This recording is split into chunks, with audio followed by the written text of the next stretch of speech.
देखिए दोस्तों, जब हम इंस्ट्रूमेंटेशन की बात करते हैं तो इंस्ट्रूमेंट एयर की बात होना वहाँ बहुत ज़रूरी हो जाता है, क्योंकि बिना इंस्ट्रूमेंट एयर के इंस्ट्रूमेंटेशन का चल पाना बहुत मुश्किल है। देखिए, सबसे पहले ये समझते हैं कि इंस्ट्रूमेंट एयर होता क्या है। दोस्तों, अगर इंस्ट्रूमेंट एयर की बात की जाए तो इंस्ट्रूमेंट एयर इंडस्ट्रीज में यूज होने वाली एक क्लीन, ड्राई और ऑयल फ्री कंप्रेस्ड एयर होती है।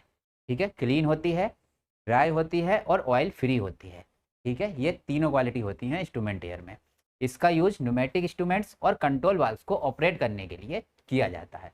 अब आपको पता है, कंट्रोल वाल्व तो इंस्ट्रूमेंटेशन की एक तरह से जान होते हैं। बिना कंट्रोल वाल्व के इंस्ट्रूमेंटेशन का चलना बहुत मुश्किल होता है। तो अगर कंट्रोल वाल्व चलेंगे तो इंस्ट्रूमेंट एयर से ही चलेंगे। तो उसका क्लीन, ड्राई और ऑयल फ्री होना बहुत ज़रूरी होता है। अब ये समझते हैं कि इंस्ट्रूमेंट एयर यूज कहाँ होती है।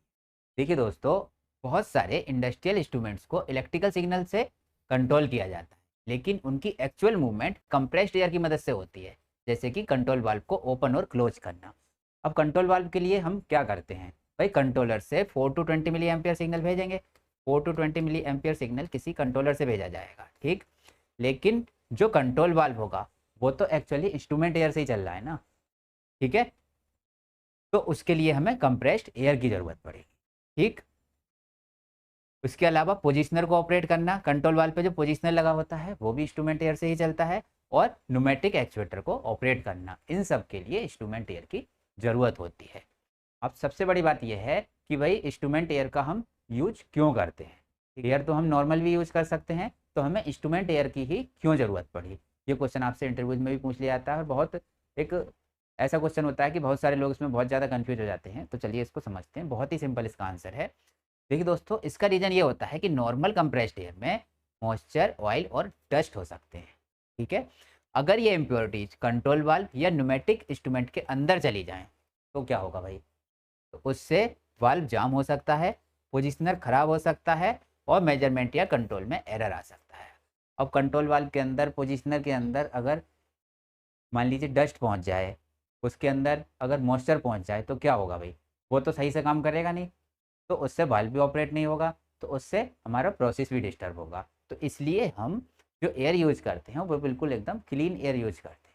उसमें ना तो कोई डस्ट होता है, ना ऑयल होता है, ना मॉइस्चर होता है, ठीक। अब इंस्ट्रूमेंट एयर के लिए क्या करते हैं हम दोस्तों, इंस्ट्रूमेंट एयर को कंप्रेसर से जनरेट करने के बाद में फिल्टर्स और एयर ड्रायर के थ्रू पास किया जाता है। और इस प्रोसेस के बाद एयर कंप्लीटली क्लीन हो जाती है, ड्राई हो जाती है और ऑयल फ्री बन जाती है।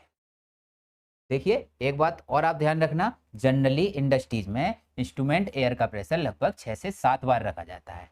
तो अगर कोई आपसे पूछे कि इंस्ट्रूमेंट एयर का प्रेशर नॉर्मली कितना रखा जाता है, तो उसका आंसर होगा 6 to 7 बार, या आप 6 to 7 kg/cm² भी बता सकते हैं।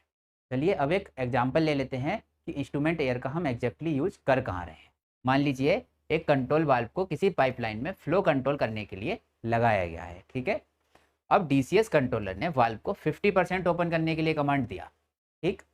ये कमांड इलेक्ट्रिकल सिग्नल के फॉर्म में पोजिशनर तक पहुंचता है, ठीक है। अब दोस्तों, जब ये इलेक्ट्रिकल सिग्नल की फॉर्म में पोजिशनर तक पहुंचेगा तो पोजिशनर इंस्ट्रूमेंट एयर का यूज करके वाल्व स्टेम को मूव कराएगा। पोजिशनर तक पहुंचेगा इलेक्ट्रिकल सिग्नल की फॉर्म में, फिर उसको हम न्यूमेटिक सिग्नल में कन्वर्ट कर देंगे, ठीक है। और उससे हम कंट्रोल वाल्व को ऑपरेट कराएंगे और वाल्व को एग्जैक्टली 50% ओपन कर दिया जाता है और वाल्व को जो कमांड दी गई थी वो कमांड पहुंच जाएगी। इसी तरह से आप 75%, 100% कुछ भी ऑपरेट करा सकते हैं। लेकिन यहाँ समझने वाली बात यह है कि मेन इंस्ट्रूमेंट एयर का यूज किया जाता है, जिसको हम पोजिशनर में भी यूज करते हैं, कंट्रोल वाल्व में भी यूज करते हैं ऑपरेट कराने के। देखिए दोस्तों, अगर इंस्ट्रूमेंट एयर फेल हो जाए तो पोजिशनर वाल्व को कंट्रोल नहीं कर पाएगा। अब इंस्ट्रूमेंट एयर दो ही ना आप, 4 to 20 मिली एम्पियर सिग्नल दे तो इंस्ट्रूमेंट एयर मत दो, तो देखें बाल्ब कैसे ऑपरेट हो जाएगा। बिल्कुल भी नहीं ऑपरेट होगा, क्योंकि बाल्ब तो उससे ऑपरेट हो रहा है ना, इंस्ट्रूमेंट एयर से। तो इंस्ट्रूमेंट एयर अगर फेल हो जाएगी तो पोजिशनर कोई काम नहीं कर पाएगा, तो वाल्व अपनी फेल सेफ पोजीशन में पहुंच जाएगा। इसीलिए वाल्व को हम फेल सेफ पोजीशन बना के रखते हैं। फेल ओपन हो जाएगा या फेल क्लोज हो जाएगा, ठीक है। फेल ओपन का मतलब हो जाएगा इंस्ट्रूमेंट एयर फेल होने पर वाल्व फुली ओपन हो जाएगा, और फेल क्लोज में इंस्ट्रूमेंट एयर फेल होने पर वाल्व फुली क्लोज हो जाएगा, ठीक। फेल ओपन, फेल क्लोज की वीडियो हम पहले भी बना चुके हैं, तो उसको अगर डिटेल में देखना है तो आप वो वीडियो भी देख सकते हैं। चलो, ये बात तो हो गई कि इंस्ट्रूमेंट एयर कहाँ यूज होती है, क्यों यूज होती है, कैसे यूज होती है। अब ये समझते हैं कि इतनी उसकी क्वालिटी इंपॉर्टेंट क्यों है, होगा क्या उसकी अगर क्वालिटी ख़राब हो जाएगी तब। देखो दोस्तों, अगर इंस्ट्रूमेंट एयर में मॉइस्चर आ जाए तो क्या होगा, न्यूमेटिक लाइन में वाटर कलेक्ट हो जाएगा। भाई न्यूमेटिक लाइन जो भी होगी कनेक्टेड होगी उसमें सारे में वाटर आ जाएगा। एंड अगर ऑयल हो तो पोजिशनर और एक्चुएटर के इंटरनल पार्ट्स डैमेज हो सकते हैं। ठीक, ऑयल होगा तो इंटरनल पार्ट्स डैमेज हो सकते हैं। और अगर डस्ट हो तो डस्ट की वजह से चोकिंग आ सकती है। ठीक है, उसके पार्ट्स में चोकिंग आ सकती है।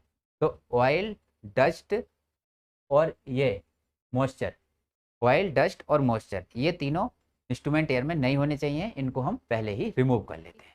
तो प्लांट को सेफ्टी से चलाने के लिए इंस्ट्रूमेंट एयर का क्लीन, ड्राई और ऑयल फ्री होना बहुत ज़रूरी होता है।